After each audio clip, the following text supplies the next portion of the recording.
You like German poets and painters? So I do, yeah. yeah.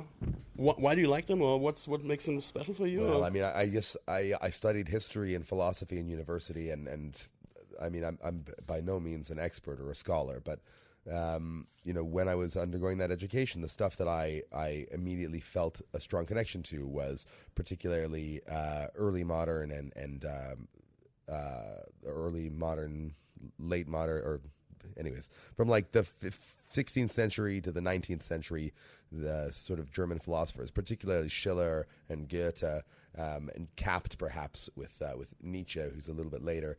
I mean, these German philosophers and thinkers are very important to how I think about the world and how I think about what it is to think about the world. And so that's all there is to that. There was a period of my life in which I was fascinated by many of these thinkers. Is there a special thing you like about Germany, or is there something you think is very weird here in Germany? I think there's a lot that I really like about Germany. There's a lot about Germany that I think is a great model for the rest of the world. I think that there's a certain kind of old school socialism in progress, in motion, that is sort of just a part of the fabric of German societies. For example, the fact that most of the stores are closed on Sundays.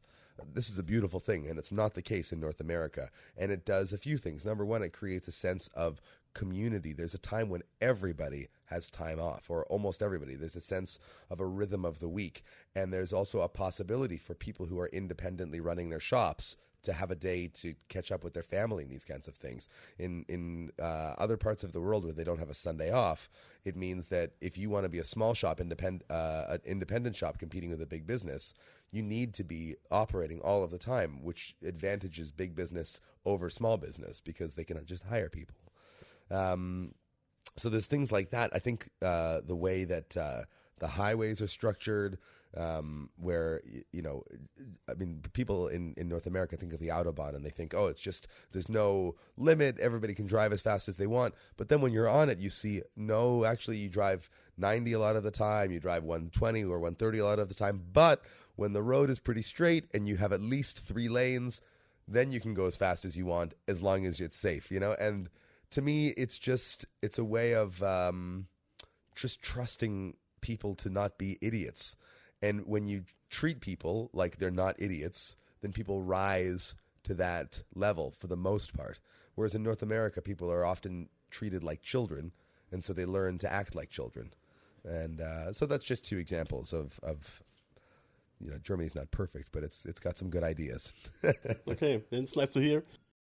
Because when you live here, you often just see the bad sides. Of course. You recognize them more than the good sides.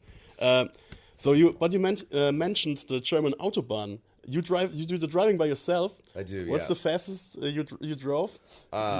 What's the fastest I've ever driven on the Autobahn? Yeah. I think I've done 210. Yeah. But just to see what it was like.